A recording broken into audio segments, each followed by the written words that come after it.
కానీ మనుషులను నమ్ముకోకుండా దేవుని నమ్మండి, ఆశ్చర్యరీతిగా ఆశ్చర్య సహాయం వస్తుంది.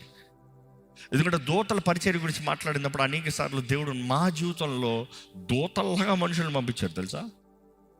అసలు అడ్రస్ కూడా ఉండరు, ఎవరయ్యా వీళ్ళు, తర్వాత నెతికిలో కూడా దొరకరాదు. నాకు ఇంకా గుర్తుంది 2016 అనుకుంటా యుఎస్ వెళ్ళినప్పుడు కంటిన్యూస్ 14 పట్టణాల్లో మీటింగ్ జరిపిస్తూ నైట్ అండ్ డే మీటింగ్ ముగించావా, ఎక్కావా, ఫ్లైట్ ఎక్కావా, మళ్ళీ ఇంకో చోట దిగావా, మీటింగ్ ముగించావా, తిరుగు మేరీల్యాండ్ ఒక ప్రాంతానికి వెళ్ళిన తర్వాత హై ఫీవర్కి మొత్తం గొంతంతా గడ్డ కట్టేసి జ్వరం, వణుకు, షివరింగ్. అలాంటి సమయంలో మందులు ఎక్కడ ఎవరు తెలిసిన వాళ్ళు లేరు, తెలిసిన వాళ్ళు కనపడరు. నేను నా భార్య నా 1 సంవత్సరాలు బిడ్డ అప్పుడు జడి. ఇంకా ఆ టైంలో తీసుకుని వెళ్తే మన చర్చ్, నాకు తెలిసిన ఒక సోదరుడు ఇంకొక ప్రాంతంలో ఉంటే ఎలాంటి పరిస్థితుల్లో అంటే ఆయన అర్జెంటుగా వాషింగ్టన్ డీసీలో హోటల్ రూమ్ బుక్ చేశాడు. హోటల్ రూమ్ బుక్ చేస్తే ఎందుకంటే ఉన్న స్థలంలో చలి, ఫ్రీజింగ్, నీళ్ళు ఇట్లా వేస్తే ఐస్ లాగా పడుతుంది, అంత చలి. ఏం చేయాలో అర్థం కాని పరిస్థితులు ఆయన చివరికి ఒక సరైన రూమ్ పెట్టి హీటర్ ఉన్న రూమ్ని పెట్టి ఆ హోటల్ రూమ్లో అట్లా వణిగిపోతా ఉంటే సడన్గా రిసెప్షన్ నుంచి ఒక ఫోన్ కాల్ వచ్చింది. మిమ్మల్ని చూస్తానికి పలానా వ్యక్తి ఒకరు వచ్చారు అంటే మేము ఒకరి ముఖాలు చూసుకుంటున్నాం, ఎవరు వచ్చారు మనకెవరు తెలుసు ఇక్కడ, అయినా ఇది ఎవరో ఒక సోదరుడు మనకి ఇంకో వైపు నుండి బుక్ చేశాడు, ఈ రూమ్ కూడా ఎవరు తెలియదుగా, ఇక్కడ వాళ్ళకి ఎవరికి చెప్పలేక. సరే అంటే ఆ చలి జ్వరంతో స్వెటర్లు వేసుకుని నేనే కిందకి వెళ్తున్నా, ఎందుకంటే కార్డ్ పాస్ ఇస్తానికి. కిందకి వెళ్ళి తెరిచేటప్పటికి అక్కడ ముసలి స్త్రీ, ఒక ఓల్డ్ లేడీ,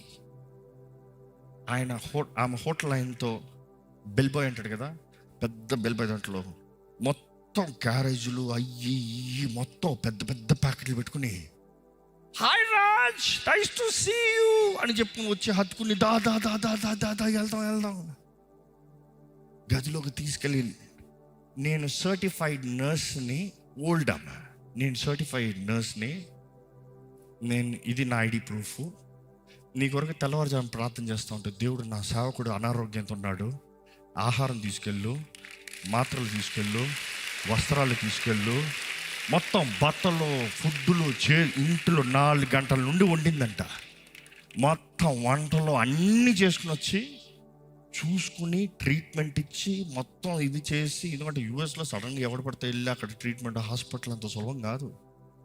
అన్నీ చేసి అంతా అయిన తర్వాత చేతుల్లో మరలా డబ్బులు పెట్టి వెళ్ళింది. తర్వాత ఎంక్వైరీ చేద్దామంటే ఎక్కడ అడ్రస్లే, ఎక్కడ కాంటాక్ట్లే, ఎవరికి టచ్ లేదు. ఎవరి స్త్రీ, అసలు మా హోటల్ రూమ్ ఎలా తెలిసింది, మా దగ్గరికి ఎట్లా వచ్చింది, ఎక్కడి నుండి ఇంత, దేవుడు చెప్పాడని పంపించుకుని వచ్చింది కదా, ఆశ్చర్య సహాయం కాదా? ఈ రీతిగా నా జీవితంలో సాక్ష్యం చెప్పాలంటే బోల్డ్ చెప్పచ్చు. బట్ దెన్ ఈరోజు ఒకటే చెప్తున్నానండి, దేవుని వైపు చూసిన వారికి ఆయన సహాయము ఏమాత్రమో తక్కువ కాదు. There was no conditions. దేవుని ఇచ్చే సహాయంలో నీకు కండిషన్లు పెట్టరు. మనుషుడు ఇచ్చే సహాయానికి ఎప్పుడు కండిషన్లు పెడతాడు. ఎప్పుడన్నా మనుషుడు నీకు సహాయం చేస్తున్నాడని, దేవుడు ఇస్తున్నాడని నమ్మేవనుకో, జాగ్రత్త, చెక్ చేయాల్సింది ఏంటి ఇటు పెట్టే కండిషన్ ఏంటి అడగండి. కండిషన్లు తెలిసిపోతుంది, దేవుడు ఇచ్చిన సహాయమా, మనుషులు ఇచ్చే సహాయమా. మనుషులు ఇచ్చే సహాయం అంటే మీకు మంచి మాట చెప్తున్నాను, నీకు ఒక దన్నం దేవుడు ఇస్తే కానీ నాకు వద్దు అని చెప్పి తిరిగి చేయండి. ఎందుకంటే అలాగ తీసుకుని ఇరుక్కున్న వారిని నేను ఎంతోమంది చూసా. అవసరమైన సమయంలో నాకు సహాయం దొరికింది అనుకుంటే ఈయనే నా తలకాయని తినేస్తున్నాడు రా బాబు, బ్రతకనవట్లేదు రా బాబు కదా.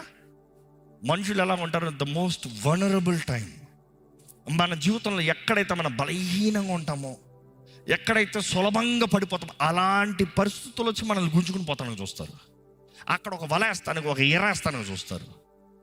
కానీ జాగ్రత్త, దేవుని వైపు చూడండి. నీ దగ్గర నుండి నా సహాయము. ఈ మాట మనకు చాలా బాగా తెలుసు. మరలా చదువుదాం, కమాన్. కీర్తన 27 కొందరైతే రథములను బట్టి, కొందరు గుర్రములను బట్టి అతిశయపడుదురు గాని మనమైతే మన దేవుడైన యెహోవా నామమును బట్టి గట్టి చెప్పండి, మనమైతే మన దేవుడైనా యెహోవా నామాన్ని బట్టి అతిశయిద్దుము. బిగ్గరగా హల్లెలూయా చెప్తామా? చూసి మనుషులను నమ్ముకుంటాం వ్యర్థం.